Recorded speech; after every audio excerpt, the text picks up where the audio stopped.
নমস্কার, এক নজরে 25-এ আপনাদের সকলকে স্বাগত। এই মুহূর্তে আপনাদের সাথে আমি রয়েছি শতাব্দী। চোখ রাখবো এখনকার 25-এ।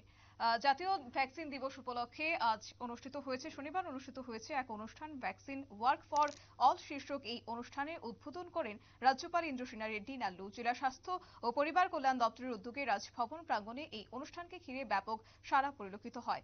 উপস্থিত ছিলেন পশ্চিম জেলা স্বাস্থ্য দপ্তরের CMO সহ অন্যান্য আধিকারিকরা। আলোচনার পরে অনেকেই ভ্যাকসিন প্রোগ্রামে অংশগ্রহণ করেছেন।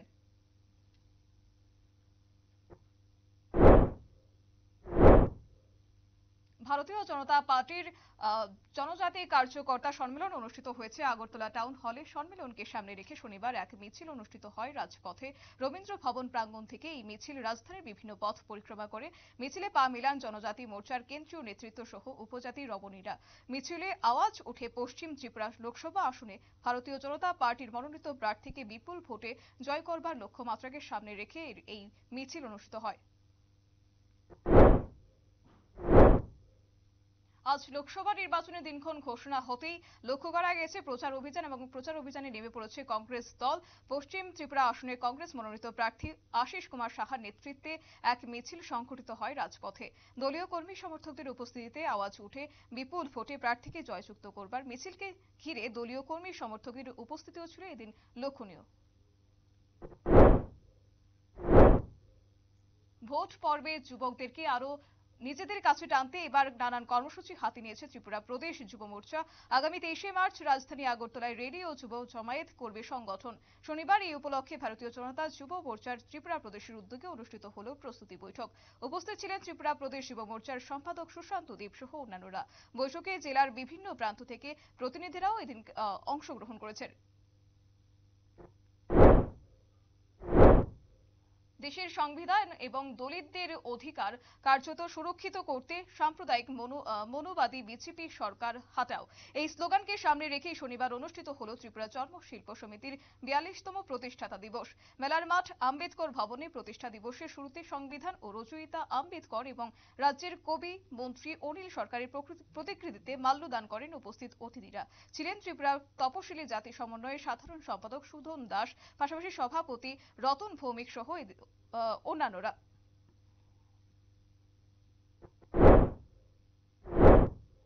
তেলিয়ামুড়া থেকে আগরতলা আসার পথে দুর্ঘটনার কবলে পড়লেন বিধায়ক পিনাকি দাস চৌধুরী।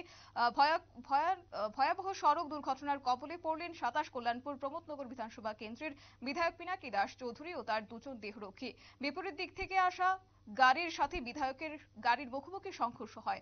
দ্রুত আহত বিধায়ক এবং তার দুজন দেহরক্ষী ও গাড়ি চালককে প্রথমে কল্যাণপুর হাসপাতালে এবং পরবর্তী সময়ে জিবি হাসপাতালে রেফার করা হয়। এদিকে সন্ধ্যায় আহত বিধায়ক পিনাকি দাস চৌধুরীকে দেখতে জিবি হাসপাতালে ছুটে গেলেন মুখ্যমন্ত্রী ডক্টর মানিক সাহা, রাজ্য বিজেপি সভাপতি রাজীব ভট্টাচার্য, পশ্চিম ত্রিপুরা আসনের প্রার্থী বিপ্লব কুমার দেব সহ বিজেপির অন্যান্য নেতৃত্বরা। লোকসভা নির্বাচনের দিনক্ষণ ঘোষণা করার সাথে সাথেই বেড়ে গেল পুলিশের নজরদারি। খোয়াই পুলিশের উদ্যোগে শনিবার সন্ধ্যায় রোড মার্চ অনুষ্ঠিত হয়। খোয়াই জেলা police super doctor Ramesh Yadav, অতিরিক্ত পুলিশ সুপার প্রবীর পাল, মহকুমা পুলিশ আধিকারিক প্রসূন কান্তি মজুমদার সহ প্রত্যেকেই অংশ নেন এই রোড মার্চে। ইতিমধ্যে এই জেলায় পৌঁছে গেছে 8 কোম্পানির কেন্দ্রীয় বাহিনী এবং রোড মার্চে অংশ নেন TSR সহ ত্রিপুরার পুলিশও।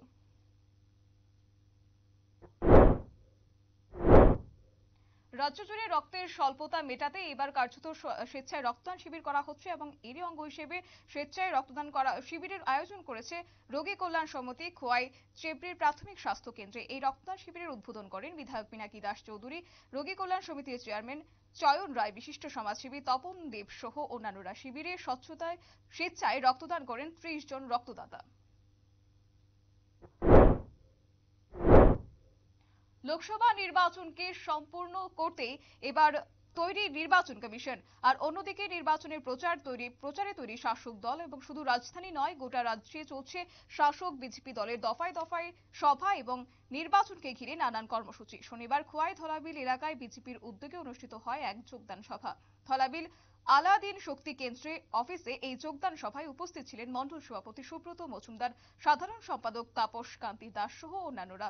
এবং এক্ষেত্রে সভায় 110 পরিবারের 352 জন ভোটার বিজেপি দলে যোগদান করেন। নবাগতদের সদস্যদের দলীয় পতাকা হাতে তুলে দিয়ে বরণ করে নেন বিজেপি নেতৃত্বরা।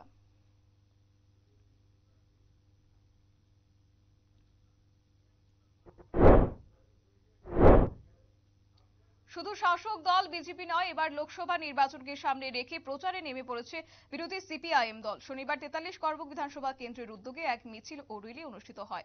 শিলাছড়ি বাজার মিছিলটি শুরু হয়ে এলাকার বিভিন্ন পথ পরিক্রমা করে পরে শিলাছড়ি সিপিআইএম পার্টির অফিসের সামনে জনসভায় মিলিত হন। উপস্থিত ছিলেন বাম নেতৃত্ব সহ অন্যান্যরা।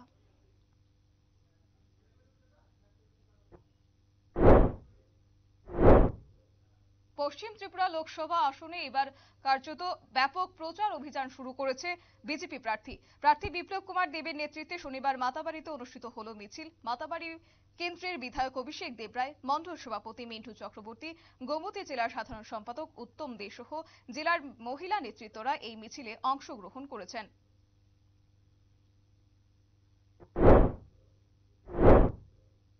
কিছুতেই নিরাপদ নয় গ্রাম পাহাড়ের মহিলারা। লোকসভা ভোটের দিনক্ষণ ঘোষণার আগে নিরাপত্তার জন্য এক প্রকার প্রশ্ন চিহ্নের মুখে তেলিয়ামুড়ার মানুষ এবং পুলিশের উপর আস্থা হারিয়ে এবার রাতে পাহারা এবং নজরদারি শুরু করলো তারা। গত কয়েকদিন ধরে তেলিয়ামুড়া শহরের সিরিজ চুরির ঘটনায় আতঙ্ক ছড়িয়েছে সাধারণ মানুষের মধ্যে। থানায় একাধিক অভিযোগ জমা পড়লেও পুলিশ এখনো না জানার ভান রয়েছে বলে জানিয়েছেন এলাকাবাসী। বিশেষ করে ষোলখড়িয়া, ইচারবিল, ত্রিশাবাড়ি, নেতাজি নগর এবং রাজনগর এলাকায় গভীর রাতে চোরের দল তাণ্ডব চালিয়েছে, যার কারণে তাণ্ডবের কারণে নাজেহাল এবার সাধারণ মানুষ। তাই এবার চোর ধরতে এবং সাধারণ মানুষের নিরাপত্তার লক্ষ্যে রাত্রিকালীন পাহারা দিচ্ছে এবার এলাকাবাসীরাই।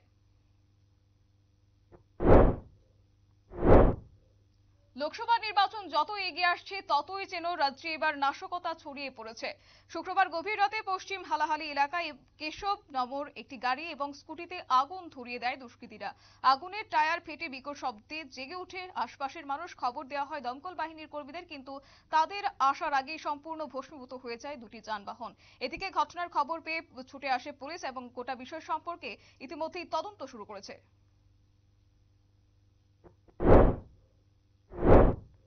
প্রশাসনের সাথে একত্রিত হয়ে এবং সাংবাদিকদের মুখোমুখি হয়ে এবার একসাথে কাজ করবার পরামর্শ দিলেন দক্ষিণ জেলা শাসক ডাক্তার সিদ্ধার্থ জেসওয়াল। শনিবার দক্ষিণ জেলা প্রশাসন, দক্ষিণ জেলা তথ্য ও সংস্কৃতি দপ্তর এবং বিলোনিয়া প্রেস ক্লাবের যৌথ উদ্যোগে আয়োজিত কর্মশালায় এই অভিমত প্রকাশ করেন তিনি। কর্মশালায় দক্ষিণ জেলার বিলোনিয়া এবং শান্তিরবাজার মহকুমা ও সাবরুমের 3টি মহকুমার সাংবাদিকদের নিয়ে অনুষ্ঠিত হয় এই কর্মশালা। উপস্থিত ছিলেন দক্ষিণ জেলার জেলা শাসক সহ আগরতলা প্রেস ক্লাবের সভাপতি জয়ন্ত ভট্টাচার্য, বরিষ্ঠ সাংবাদিক মানুষ পাল, পুলিশ সুপার অশোক কুমার সহ আরো অনেকে। মূলত 2024 লোকসভা নির্বাচনকে সামনে রেখেই সাংবাদিকদের নিয়ে এই কর্মশালা অনুষ্ঠিত হয়েছে বলে জানানো হয়েছে। রাজ্যের বুকে আবারও মাথাচড়া দিয়ে উঠেছে দুষ্কৃতিকারীরা। এমনটাই লক্ষ্য করা গেছে, যেখানে গত কয়েকদিন ধরে গোটা সোনামুড়া এলাকার কান পাতলে শোনা যাচ্ছে এমনই অভিযোগ। শনিবার সকালে এই অভিযোগ বাস্তবে পরিণত হলো। রাতের অন্ধকারে একদল দুষ্কৃতী সোনামুড়া মহকুমার অন্তর্গত কাঠালিয়া ব্লক এলাকার দক্ষিণ ময়পুর পঞ্চায়েতের 2 নম্বর ওয়ার্ডে একটি রাবার বাগানের ব্যাপক ক্ষতি করে বিপ্লব ঘোষ এবং ঝুটন ঘোষের সাতকানি টিলাভূমির উপর 585টি রাবার গাছ কেটে ধ্বংস করে দেওয়া হয়েছে। সকালে দুই ভাই বাগানে গিয়ে চিত্র দেখতে পেয়ে হতবাক হয়ে পড়েন এবং নির্বাচন ঘোষণায় এই হিংসামূলক ঘটনাকে ঘিরে সমালোচনার ঝড় সমস্ত রাজনৈতিক দলের মধ্যে।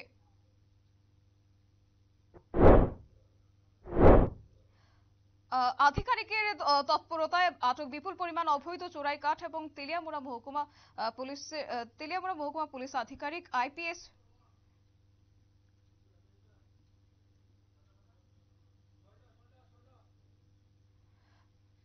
লোকসভা ভোটের আগে বড় চমক বিজেপিতে যোগ দিলেন জনপ্রিয় গায়িকা অনুরাধা পারওয়াল। শনিবার বিজেপির দিল্লির দপ্তরে আনুষ্ঠানিকভাবে গেরুয়া শিবিরে যোগ দিলেন তিনি। দিল্লির রাজনৈতিক মহলে বেশ কিছুদিন ধরে জল্পনা চলছিল এবং তিনি বিজেপিতে যেতে পারেন। সেই জল্পনা সত্যিকারে হলো এবার এবং এক্ষেত্রে বিজেপিতে যোগ দিলেন অনুরাধা পারওয়াল। তিনি বলেন, অনেকদিন ধরেই ভাবছিলাম রাজনীতিতে আসবো কিনা, অবশেষে সিদ্ধান্ত নিয়েই ফেললাম। এতদিন ধরে মানুষের হয়ে গান গেয়েছি, এবার তাদের হয়ে কাজ করব। কৈলাসহর প্রেস ক্লাবের উদ্যোগে কার্যত প্রেস ক্লাবের প্রাক্তন সম্পাদক প্রয়াত সাংবাদিক ধূর্চুটি প্রসাদের দেবীর দ্বিতীয় মৃত্যুবার্ষিকী উপলক্ষে শনিবার প্রেস ক্লাব প্রাঙ্গণে রক্তদান ও স্বাস্থ্য শিবির অনুষ্ঠিত হয়। এই রক্তদান শিবিরে কৈলাসহর পুর পরিষদের কাউন্সিলর সিকিম সিনহা এবং কৈলাসহর কলেজের বৈশালী ভট্টাচার্য নামের একজন ছাত্রী সহ প্রেস ক্লাবের 4 জন সদস্য সহ মোট 15 জন স্বেচ্ছায় রক্তদান করেন। রক্তদান শিবিরের পাশাপাশি এদিন স্বাস্থ্য শিবিরে 154 জন সাধারণ নাগরিক ব্লাড সুগার উচ্চ রক্তচাপ সহ নানান রোগ পরীক্ষা করা হয়। একই সাথে বিনামূল্যে ওষুধও দেওয়া হয়। রক্তদাতাদের উৎসাহিত করতে উপস্থিত ছিলেন কৈলাসহর পৌর পরিষদের চেয়ারপারসন চপলা রানী দেবরায়, ভাইস চেয়ারম্যান নীতিশ দে, কাউন্সিলর সিকিম সিনহা, প্রেস ক্লাবের সভাপতি জামাল উদ্দিন, সহসভাপতি অনুপ পাল, সম্পাদক সুকান্ত চক্রবর্তী, প্রয়াত সাংবাদিক ধূরচুটি প্রসাদের দেবীর পত্নী রীতা দেব সহ প্রেস ক্লাবের সদস্যরা।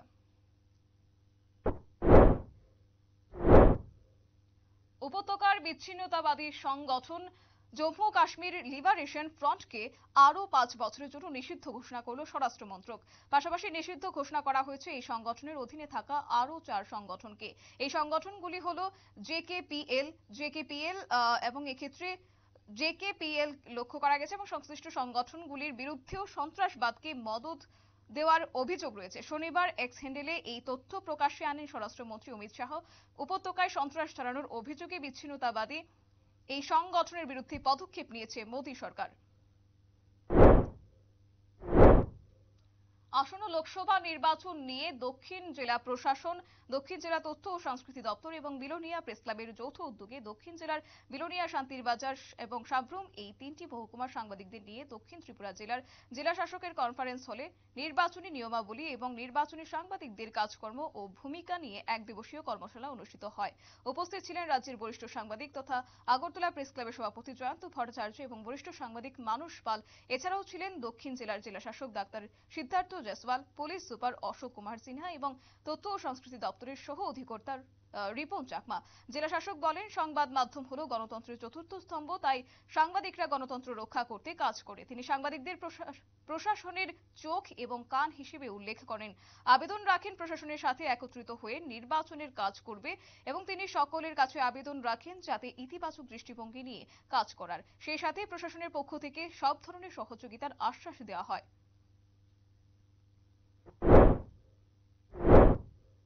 নির্বাচনী বন্ড পদ্ধতিকে অবৈধ এবং বাতিল করার পাশাপাশি সব তথ্য প্রকাশ্যে আনার নির্দেশ দিয়েছিল দেশের শীর্ষ আদালত।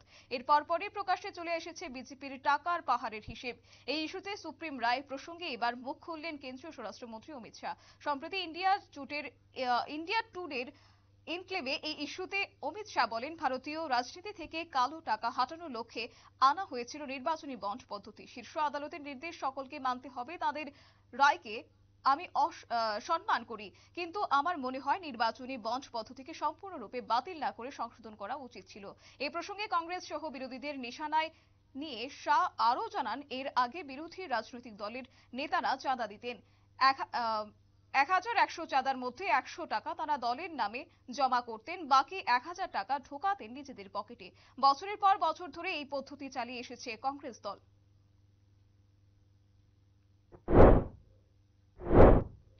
সালেমার কমিউনিটি হলে ধলাই কৃষি বিজ্ঞান কেন্দ্রে উদ্যোগে কৃষক সংবর্ধনা এবং বিজ্ঞান পদ্ধতিতে চাষাবাদের উপর একদিনের প্রশিক্ষণের আয়োজন করা হয়। এদিন অনুষ্ঠানের মূল বিষয় হলো বিজ্ঞানসম্মতভাবে যারা 3 বছর কৃষিকাজ করে লাভবান হয়েছে এরকম 20 জনকে সংবর্ধনা প্রদান করা হয়। এদিন প্রায় 400 কৃষককে বিজ্ঞান পদ্ধতিতে চাষাবাদের উপর প্রশিক্ষণ দেওয়া হয়। অনুষ্ঠানে উদ্বোধন করেন সুরমা বিধানসভা কেন্দ্রের বিধায়িকা স্বপ্না দাস পাল। তাছাড়াও উপস্থিত ছিলেন অল ত্রিপুরা ফার্মার্স ক্লাবের সভাপতি প্রদীপ বরণ রায়, কৃষি বিজ্ঞানী তন্ময় বণিক, ধলাই জেলা সভাধিপতি অনাদি সরকার ও সালেমা কৃষি তত্ত্বাবধায়ক সত্যরঞ্জন দেব প্রমুখ। রাষ্ট্রসংঘ পাকিস্তান এবং সিএএ অযোধ্যার রাম মন্দিরের প্রসঙ্গ তুলে ধরে ভারতকে কোণঠাসা করার চেষ্টা করল, কিন্তু সেসব উড়িয়ে দিল নয়াদিল্লি। শুক্রবার রাষ্ট্রসংঘের সাধারণ পরিষদের প্লেনারি বৈঠক ছিল এবং সেখানেই পাকিস্তানের রাষ্ট্রদূত মনির আক্রমণ রাম মন্দির ও সিএএ প্রসঙ্গে তুলে আনেন, যার জবাবে রুচিরা বলেন, পাক প্রতিনিধি ও তার মন্তব্য কাটা রেকর্ডের মতো দুঃখজনকভাবে এই জায়গায় আবদ্ধ যেখানে পৃথিবী এগিয়ে চলেছে। সেই সঙ্গে তিনি আরো বলেন, আমাদের দেশ সম্পর্কে এই প্রতিনিধিদের সীমিত ও বিপথগামী দৃষ্টিভঙ্গির সাক্ষী থাকাটা সত্যি দুর্ভাগ্যজনক, যেখানে সাধারণ পরিষদ এমন এক বিষয় চায় যা প্রজ্ঞা, গভীরতা এবং আন্তর্জাতিক দৃষ্টিভঙ্গি দাবি করে, সেটা এই প্রতিনিধিদের বক্তব্যের বিষয় নয়।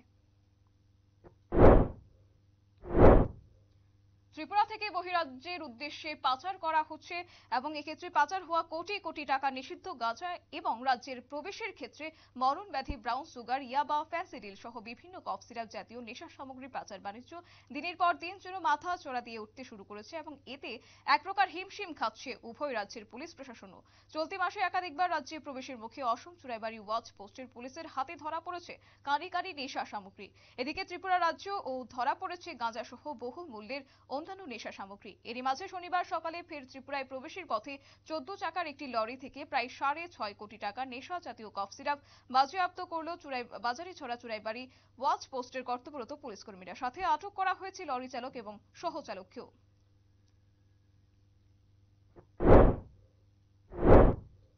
জলপথেও ভারতীয় সেনাবাহিনী অসীম সাহসিকতা দেখিয়েছে এবং এক্ষেত্রে গত মঙ্গলবার সোমালিয়ায় জলদস্যুদের কবলে পড়েছিল বাংলাদেশের নিশানধারী জাহাজ এমভি আব্দুল্লাহ। ভারত মহাসাগর থেকে বাণিজ্য তরিতে অপহরণ করে নিয়ে যায় জলদস্যুরা। জাহাজটি অপহরণ করেছিল 15 থেকে 20 জন জলদস্যু। জাহাজে থাকা 23 জন নাবিককে পণবন্দি করে। খবর পেয়ে দ্রুত জাহাজটি উদ্ধারের জন্য ছুটে যায় ভারতীয় রণতরী। অবশেষে অপহরণের 2 দিন পর জলদস্যুদের পরাস্ত করে জাহাজটিকে উদ্ধার করলেন নৌসেনার জওয়ানরা। আধিকারিকের তৎপরতায় কার্যত এবার বিপুল পরিমাণ চোরাই কাঠ উদ্ধার করা হয়েছে। মহকুমা পুলিশ আধিকারিকের তৎপরতায় তেলিয়ামুড়া মহকুমা পুলিশ আধিকারিক IPS সুদাম্বিকা আর শুক্রবার গভীর রাতে যখন টহলদারি চালাচ্ছিলেন সেই সময় তেলিয়ামুড়া থানাধীন ব্রহ্মছড়ার কলইপাড়া এলাকায় TR04D1673 নম্বরের একটি সন্দেহভাজন মালবাহী গাড়িকে প্রত্যক্ষ করতে পারে এবং সেই গাড়িটিকে আটক করে তেলিয়ামুড়া মহকুমা পুলিশ আধিকারিক এবং জিজ্ঞাসাবাদ শুরু করলে গাড়িটিতে অবৈধ কাঠের সন্ধান মিলে। অবৈধ কাঠগুলির বাজার মূল্য প্রায় লক্ষাধিক টাকা। সেই সঙ্গে এই ঘটনার সঙ্গে জড়িত 5 জন ব্যক্তি সহ এক পাচারকারীকে আটক করে পরবর্তী সময়ে অবৈধ কাঠ সহ গাড়িটিকে এবং আটককৃতদের তেলিয়ামুড়া থানায় নিয়ে আসে। এক নজরে 25 আপাতত এই পর্যন্ত। পরবর্তী আপডেটের জন্য চোখ রাখুন শুধুমাত্র নিউজ ভ্যানগার্ডের পর্দায়। নমস্কার।